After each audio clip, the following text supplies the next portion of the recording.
Good day, good night, and welcome to the All Elite Review Show. I'm Kevin Laramee, joined by Jason Hagholm. Jason, how you doing tonight? I am doing quite well. Very excited to once again chat with you, Kevin, after another really interesting episode of AEW's Dynamite, and hopefully we can be as hot talking about it as the crowd in Philadelphia was all night. It was a very hot crowd in Philadelphia at the Lycura Center, the home of Temple in Philadelphia University. The show started with SCU and the Best Friends, but you mentioned the crowd in Philadelphia. It reacted all night long through spots that even were like unplanned but really fun, like the shoe spot where Scorpio Sky lost his shoe. The heel of the Best Friends threw it in the crowd. The crowd threw it back, and the commentators mentioned it. I thought that was really funny. We'll get there, but it was a very raucous crowd in Philly for the third episode of AEW Dynamite, Jason. Yeah, it definitely was. I mean, starting out on the East Coast of the United States really has helped them out a lot. I think last week's crowd in Boston was really hot, but Philadelphia brought it to another level. I mean, obviously, Philadelphia is one of the best wrestling cities in pretty much the entire world, obviously with the history of being the foundation of ECW, and then anytime you had a big show from WWF, WCW, wherever it may be, CZW getting its birth there, anytime you go to Philadelphia, Pennsylvania, the crowd's going to be into it, vocal, and they definitely were tonight. You mentioned CZW. We get a little bit of CZW later in the show with Jon Moxley, and I thought that was a little great nod in Jon Moxley, the way he's booked, the way he's talked, and the way they use different production values in this show. We saw more videos, more packaged video in this show, and I really enjoyed the few of them. We'll get to there, but let's start with the beginning of this show, Jason. SCU, Southern California United, I guess, soccer team, no, the versus Best Friends, a match, of course, in the tag team tournament. SCU, Chris Daniels and Christopher and Kazarian. Here you go, Kazarian. It's been a long day for me, by the way. Full disclosure, I was covering a soccer game last night, 7 hours away from where I am right now. But now, back to soccer, Jason. Soccer, again, wrestling. Jeez, it's going to be a long show. But here we go. Chris Daniels was attacked by the Lucha Brothers. The dastardly Lucha Brothers attacked SCU. And Chris Daniels was pile driver on the ramp. First of all, it's fun to see pile drivers back in wrestling. One of my favorite moves ever because it looks devastating.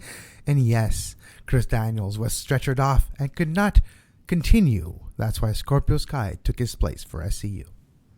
Yeah, it was interesting to me how they started the program, because the past 2 weeks it's been chaos and anarchy at the end of the show, and while that's exciting and all, you obviously can't rely on week after week ending on insanity like that. So they carried the insanity over from last Wednesday to the start of this Wednesday's show, and I thought it worked out really well.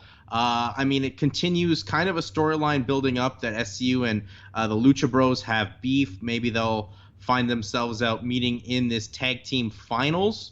That's what I would expect. But Daniels being out of it, and as you mentioned, pile drivers, you would expect AEW to try to capitalize as many pile drivers as they can with their wrestlers, not going pile driver happy, but when needed to be done, as pile drivers are, of course, a banned move by their competition.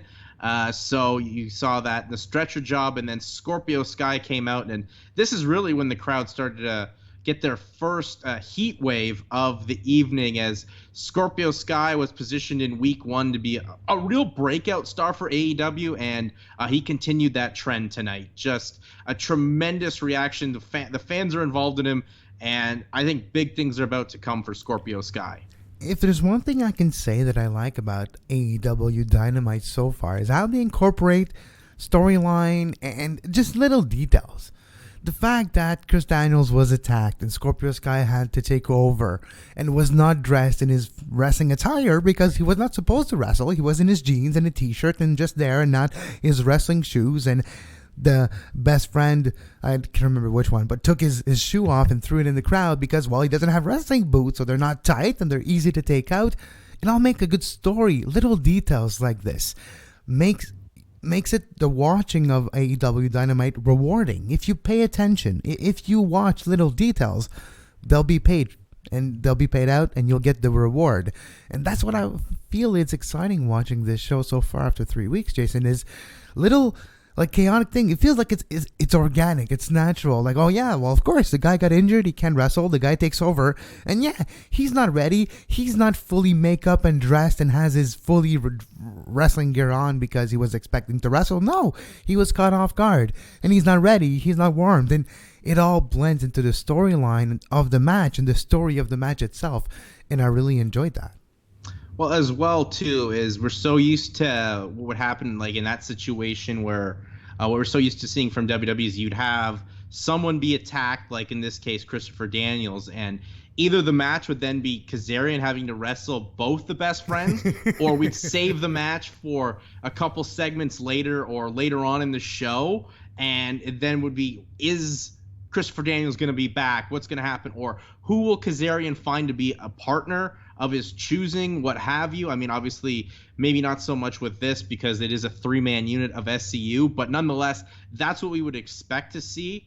And the crowd was into it. I mean, I liked how they went to it. They were like, look, Chris Daniels can't wrestle. You're here now. You got to get in the ring and help your partner out in Kazarian. And that's exactly what happened. And just what a great start to the show once again. AEW making tag team wrestling, showing how valuable it is. I think tag team wrestling, when done well, is some of the best wrestling that you can watch. It's exciting.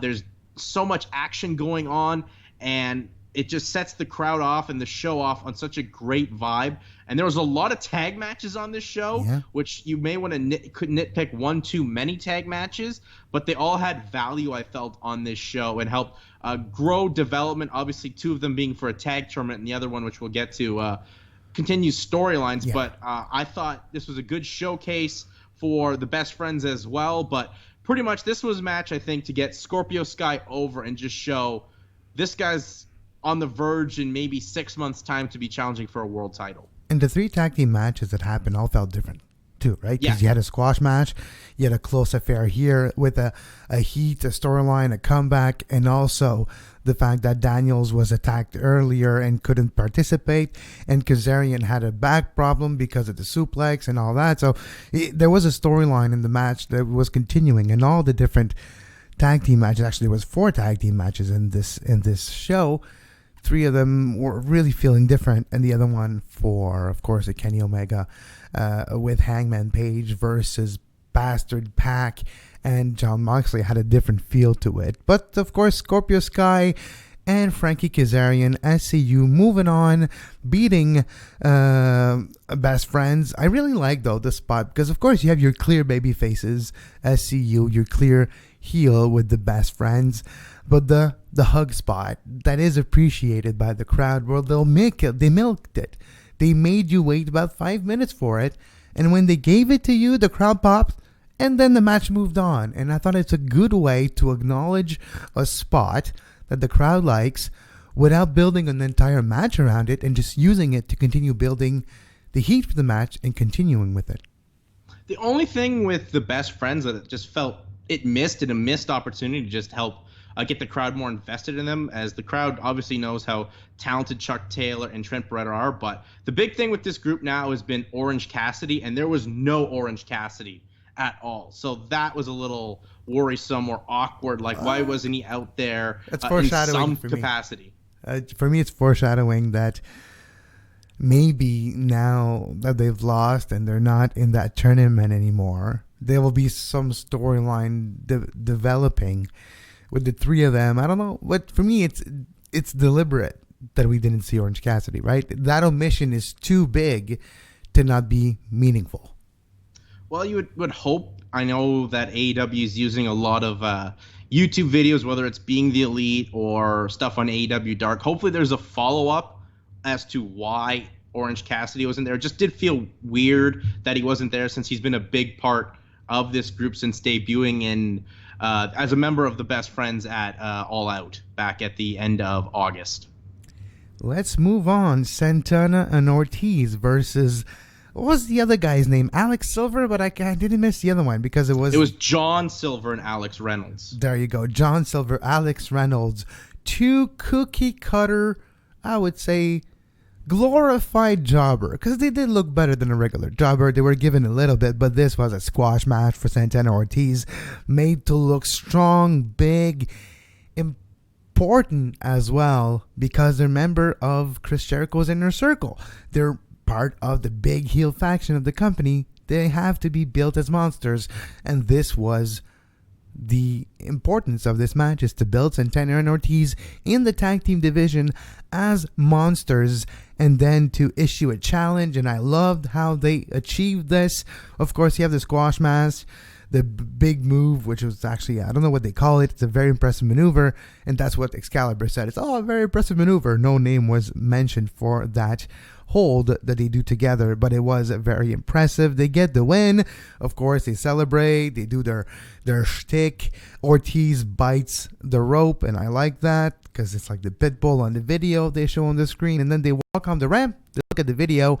Chris Jericho appears, applauds, starts talking about Le Challenge, Le Champion Challenge. The Young Bucks for Full Gear. Santana Ortiz are challenging the Young Bucks for the next pay-per-view. Yeah, I mean, I thought this was a simple segment. Obviously, not a big match for Santana and Ortiz, or pride and power or something of that effect. I mean, at this rate, just may as well call them just Santana and Ortiz. But yeah, I think squash matches, even though we don't see them as much, we don't have those Saturday morning programs like a WWF Superstars or WCW Saturday Night where they were by the match full. I think they still work. I mean, when Jake Hager as Jack Swagger debuted in ECW some 10 years ago, squash matches helped get him over. You see it time and time again, getting certain talent over. And I think they have an important part, just showcasing the moveset that Santana and Ortiz can do. There wasn't a spot on this card for them to have a really big match, so that was fine. And then, of course, Jericho getting the promo on the big screen, basically just putting them over and saying why they were in their group, because they're, insane. They're thugs. They'll pickpocket you, beat you up, what have you. And then the nice touch I added, I don't know if it was intentional or not, but you could hear Santana Ortiz just going like, huss, or ah, like while he's cutting the promo. Like, I like that kind of stuff. It just shows that, they're paying attention, they're listening to what Jericho says, and it just added another element to this promo instead of just a on-screen promo that was pre-recorded earlier. And they felt like they were worshiping Chris Jericho, basically, right? It almost feels like a cult, and they're looking at him like, yeah, we want more, give it to us. And I kind of like that, too. Now, a Cody Brandy Rhodes hype video. The production values of this video was top-notch. Jim Ross, Tony Schiavone, DDP, Michelle Reynolds, Cody's mother, MJF, were all part of this video. DDP, MJF, Jim Ross, Tony Schiavone, all with different background, but all documentary type, interview type style segment, mixed in with very highly cinematographic value of a production for the shots of Cody Rhodes in his kitchen with Brandy going over his agenda and him being lost in thought, just thinking about Full Gear and his match with Chris Jericho, and Brandy mentioning, well, of course, we knew when Cody accepted that match for the title that we would lose Cody for a while. He would be lost in his mind getting ready for this match. And you see training videos, a little bit of a montage, him in a deep sensory depriving tank to meditate. No, it was an amazing hype video, Jason. It was really well done, and I liked it because not only the people you had in the video talking about Cody, like, yes, you had Brandy, his wife, you had Cody's mom, you had DDP, you had MJF, You had both Jim Ross and Tony Schiavone, as you mentioned, but it's different people from different years of experience in professional wrestling and how close they relate to Cody Rhodes. And they're just putting over the fact of, yes, Cody Rhodes, like the thing he's got to worry about here is he's got to worry about not just wrestling in the main event at Full Gear come November 9th in Baltimore, but he's got to worry about the whole rest of the card and putting it together. He's got to more now when he gets in there, put his wrestling hat on, and how important him being the face of the company, not only, in front of the camera promoting the brand as a whole, but he needs that belt. I thought was great. And as you mentioned, the production values, this felt very much like a UFC countdown special. Yep. Where you see the behind the scenes shots of the training and what goes into the preparation of your big championship fight or your big fight on a MMA type card, a UFC pay-per-view. It really felt like that, and I think we need to get to more of that in MMA. We saw it to an extent a little bit with TNA, but if this is what it's going to be like for production values and these pieces put in to separate the wrestling, I'm all for it. Because we don't get to see this that often on Dynamite so far. It's been straight to the back, or it's been straight to commercial or to the next match.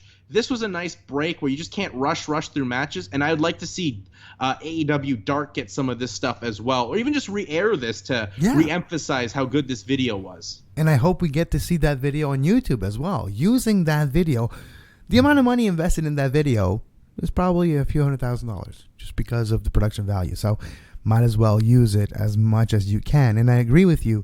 And also, to continue, I thought this show, the third episode, was a bit more free. It felt a bit more, I would say, not as tight, a bit more flowing and able to breathe between segment. And I think it's important having the 2-3 seconds, sometimes establishing shot when you come back from commercial to have time to breathe, because it's supposed to be a show that you can watch and it just goes by as in a flash, right? You're not supposed to pay attention every single second because something happens, yes, at some point in a match or when the crowd gets excited, but it's also a show that can breathe, that is watchable, that has good watchability.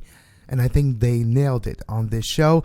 The first few shows, you have a lot of hype, a lot of things that you already marketed that you're going to do, so you're obligated to do them and you have to shorten the time. But now in this third episode, I think they nailed the timing. The pace of this show felt a bit more free-flowing.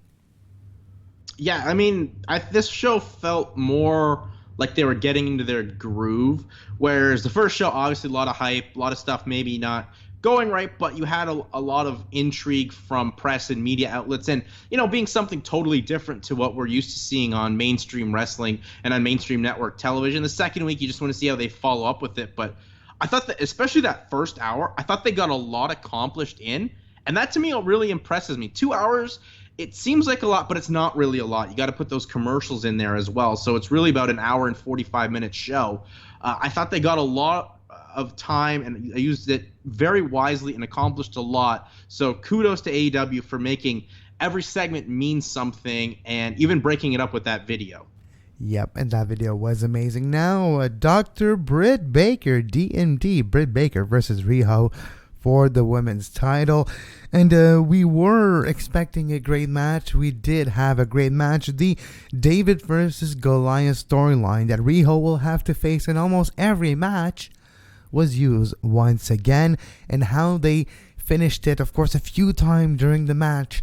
Riho was caught in a submission by Britt Baker and was close to the brink of tapping, and eventually, she was stuck, she couldn't tap, and Dr. Britt Baker goes for the lockjaw maneuver. The mouth doesn't open. Riho opens the mouth, she's on the brink, turns her over, small package. Riho retains with the pin. Yeah, I mean, I thought this just showed how valuable the crowd was. And I mean, AEW's women division, I think, is probably the thing the most lacking so far. But, give props. I think Riho is arguably one of the top baby faces in not just AEW, but all of wrestling right now. That crowd in Philadelphia loved her so much. And that match was really excellent. About 10 to 15 minutes, a competitive one-on-one match for a championship. And Riho came out, countered the move of Dr. Britt Baker, the lockjaw that they've been establishing, whether it was her tag match on AEW Dark and then last week on Dynamite. I just don't know where we go with Britt Baker from here. I know they hyped up for next week in Pittsburgh, which is Britt Baker's hometown, that it's going to be returned to Britsburg, but so she lost clean to the champion after 2 weeks of being billed up as the number one contender. Yeah. I don't know where they go. I mean, the big saying by Jim Ross and Tony Schiavone, she's still someone going to be to watch for. Yeah. But it's like when you lose a match, and this is a company based on wins and losses, like she's got to go to the bottom of this women's division. There's no way she can come right back and even be close to a title shot, right? Like there's no way she can. There's one way. When Dr. Britt Baker becomes bad doctor. In her hometown, right? Basing it on wins and losses here. Like she'd have to pick up but if she beats a bunch of wins. She beats up Riho badly. Like example, Britt Baker comes back home. Next week is her homecoming in Britsburg. She comes out and she's going to say, oh yeah, I worked hard. I tried my best. I really worked hard last week. Riho, please come down. Come here. I want to congratulate you in person once again. Please come down. Music hits. Riho comes down, goes into the ring. They talk. Blah, blah, blah. Yes, once again, I want to congratulate you. Shakes the hand. Nope. Beats her down. Lockjaw. Leaves her laying. Sends her to the hospital. We don't see Riho for a month. When she comes back, she's like, I know. I want to face Britt Baker. I want to do anything to face Britt Baker. Britt Baker's like, I'm not facing you until you put the title on the line. And there you go. You've got yourself a titles match for Full Gear. I just don't know if you want to turn her so fast. I think the thing we've noticed with AEW is if they're going to turn someone, it's going to be a slow build with little hints. I just don't know if they want to turn her right away. Though, granted, anytime you see someone coming, when they hype up a homecoming, it's either a big match, at least what we've seen from WWE, a big match and that person loses, or they rarely win. But I don't know. It's going to be interesting to see, as I said before. They're basing it off wins and losses. And she seems to be a big focal point of this marketing campaign for how AEW's marketing is being different. Well, she's different. She's someone that by day is a real-life dentist, and then at night she's now a big time deal with AEW in their women's division. I just don't know if you want to turn her heel right away. I mean, maybe you could go full George St. Pierre, like 2006 storyline where, he lost the original title shot he had against Matt Hughes, worked his way back, beating the best of the best, and then eventually wins the championship. So you could do something like that. I think that would work out maybe a bit more than just your typical, turn heel type thing right away. Or if you're going to turn heel, at least have some slow development. I mean, what happened to this feud with who was it? Like she was in a tag match last week. Like, wasn't it Bea Priestley? Yeah, Bea Priestley. Like, where's that? Yeah, it's true. There's two of those. There's the Hangman Page and Jack Hager last week as well. That little scuffle that happened on the ramp I thought was going to lead to something. It wasn't addressed today. So maybe it will be addressed, or maybe it's going to be one of those storylines that is set up for later down the road. And then we had a recap of the SCU Lucha Bros attack earlier on in the recap on the health of Christopher Daniels. Apparently he had a stinger. He's up, he's mobile, and he's okay. Of course, it's all a shoot, but it's all a work, but the way it's approached with a little bit of the sports feel, where if you have a big injury, you do a callback during the show, a little info, flash info, news info, and that does put the emphasis on that move. It's a callback, and it makes for a fluid show, and I like that. Just it's little details, but it's little details like this when you're used to watching sports like I am that makes actually a big difference. Yes, absolutely. Totally agree. Jurassic Express with Marco Stunt and Jungle Boy. Can you tell us a bit more about Luchasaurus and why he wasn't here tonight? Well, they basically said that he had a lower body injury, something more so to do with his hip, where he actually had to go to the hospital. So it was unfortunate we didn't get to see Luchasaurus being a part of this tag tournament, because him and Jungle Boy have developed some excellent chemistry and become a very unique act here for AEW, especially in their red-hot tag division with some great teams and setting themselves apart. So Luchasaurus out, and good thing that they're in a 3-man unit because Marco Stunt was the easy and logical choice to fill in for Luchasaurus. And poor Marco Stunt, he got beat up. Can someone please go check on Marco Stunt right now to see if he's okay? Because holy Lucha Bros, which have a kind of samurai-like entrance attire. I dig it. They put on a beating, a quite severe beating on Jurassic Express and especially Marco Stunt to eventually get the emphatic victory. Yeah, you know what? This was a really good tag match. A rare one one of the other ones that got the side-by-side with the commercials going on. You could see what was going on with the split screen. I think it was a good match to show what Stunt can do when, called upon. I think Marco Stunt, like Riho, every time he's going to be in there, it's always the David versus Goliath storyline. But the Lucha Bros just have so much, charisma. Some of the best entrance, I would say, right now in the business is the Lucha Bros. They bring so much of an aura. When they did that tilt-a-roll spot where they lawn darted Stunt into Fenix, and he was able to just spike Fenix's head right in the mat with that DDT, that was awesome. And then that pump handle pile driver from Pentagon on Marco Stunt was excellent. But, I mean, even if Luchasaurus was in the match or not, you really could see the writing on the wall when it was the Lucha Bros in this match. You knew they were probably going over. It's just how they did it. And I think with Marco Stunt, he also added another element to this match, making the Lucha Bros, who are so used to seeing hit high-flying moves with their Lucha Libre background, but they got to, look as a big power act for a little bit in this match. And, that was very, very unique. Only complaint really was Jim Ross calling Jungle Boy, Jungle Jack Perry? That is not his name. His name is Jungle Boy. Please call him Jungle Boy. I guess they wanted to just put it out there that he's Luke Perry's son.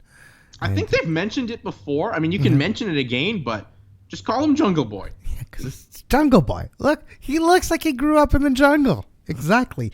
He's just like Mowgli. Moxley and the Bastard Pack versus Kenny Omega, Hangman Page in a tag match. Of course, there's a Moxley video. There was a Kenny Omega's entrance. I really like how they're trying to make it different. We didn't just have 4 blend entrances. We had a little bit of mix in there with a little video from Jon Moxley. It's fun to see Jon Moxley being able to express himself in a authentic way and not trying to play up for a style that he doesn't agree. Jon Moxley, as a whole, is quite a character. He's real. He brings a touch of street smarts. It brings a little touch of realness, a little touch of what happens in a backyard into AEW. And in this video, in this match, the way it happened, you can understand, of course, the motivation. Also, him and Kenny Omega, they want to fight, but they want to fight fair, and they want to fight the way they want to fight, and don't want to let anyone else tell them how they should fight.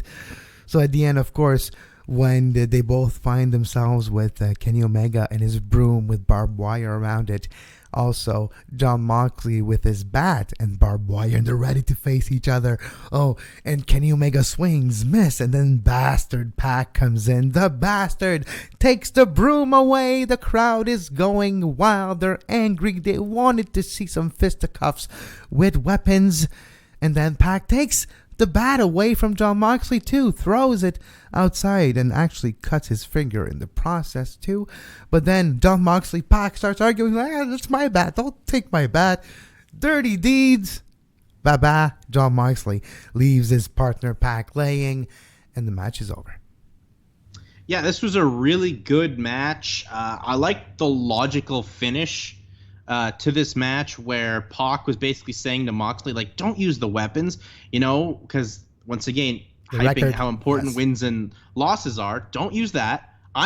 He's also I'm undefeated. I can't have a mark on my record here. And then Moxley hit him with the double birds and then the double arm DDT, and then Pac is left high and dry where Hangman Page and Kenny Omega just go to work on him and put him away. And for Omega, for the likes there of Pac, he can just say, look, I had a loss, but I lost to two of the top guys in this company in a tag. So that keeps him strong, and it makes you want to see, once again, still Omega and Moxley for the Full Gear pay-per-view. It's going to be, I think, obviously they're hyping it up as the co-main event. They barely touch, right, too? So that's the goal. They were able to have a match versus each other without barely touching each other. And you want to keep the touching for the pay-per-view.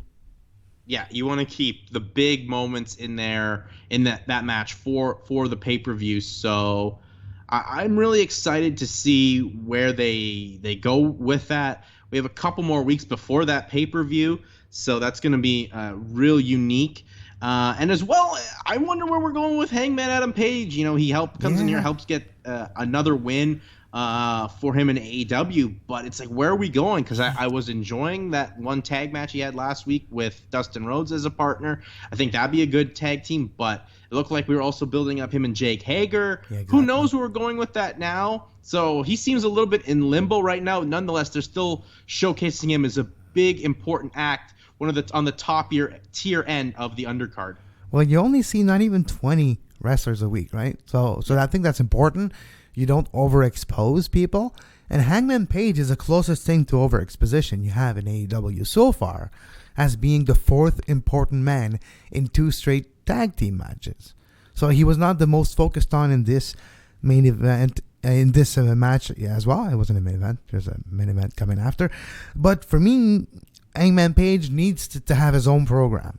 He can be the second wheel once again, if not the third wheel once again next week, right? They need to address the Jake Hager situation that did influence the main event, but not this match. Speaking of the main event, before that, with the Moxley and Pac incident in the previous match, it was announced that next week in Pittsburgh, in the Peterson Event Center, the Lucha Bros will fight, of course, a Private Party, but also Pac, the bastard, will face Jon Moxley in Pittsburgh.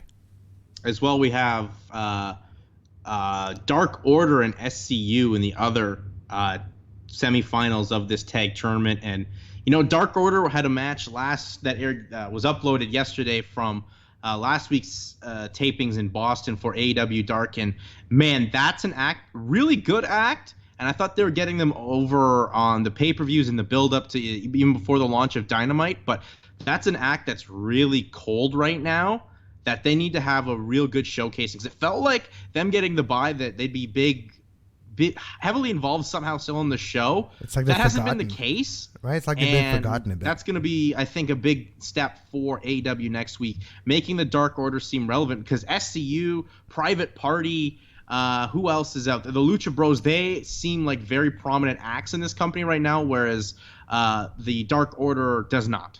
You're right. It feels like they have been forgotten, even though they have a bye, so like the favorites.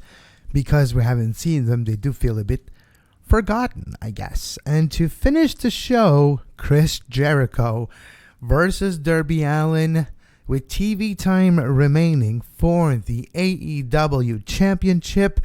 First of all, we haven't talked about this since we've started the show. What do you think of the strap, Jason? What do you think of a new look for a wrestling championship belt that is different from title belts we've seen in the past?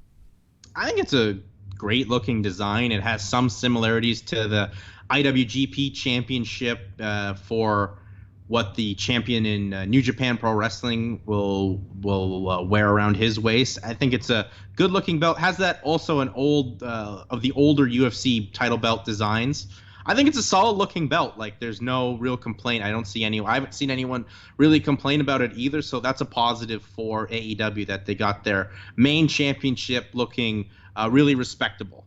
And it's worth $30,000. We know that because when he lost it, Chris Jericho, insurance papers came out, and it's worth $30,000. But Darby Allin, Jericho had problem putting Darby Allin away. Darby Allin showing extreme resiliency in submission moves, and Chris Jericho got tired, took some duct tape, tied his arm behind his back, and eventually, after Jake Hager made a run-in and hit Darby Allin before Darby Allin was going to attempt the coffin drop.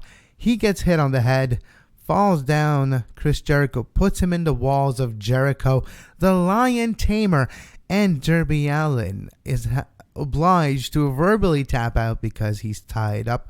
But Darby Allin losing, Chris Jericho retaining the AEW Heavyweight Championship.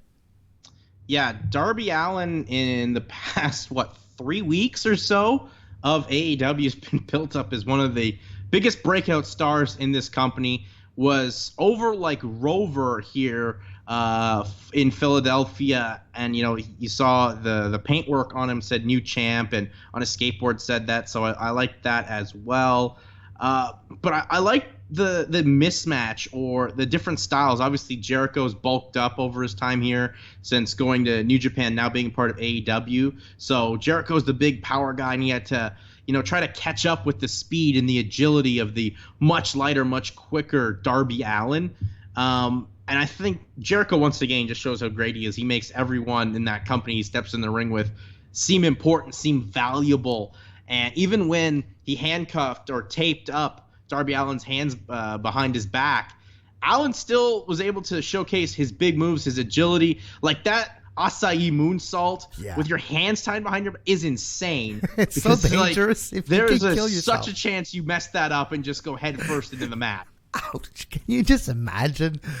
You can't protect yourself. You're done. Exactly. You're done, buddy. Like, we're used to seeing Darby Allin from his time with Evolve on the independent scene do insane stuff, and just taking it to another level here. And I like how he was going for the coffin drop, and just before he can even attempt to get it away, there's Jake Hager. So maybe that's where we're going with the program for Hager. I don't know. Obviously, AEW can't put Jake Hager in a match yet or any real program, as he still has a fight next week with Bellator. So once that's said and done, we'll probably get a program in his in-ring debut, or if that a match with either Paige, or right now it looks like Darby Allin will be at the Full Gear pay-per-view.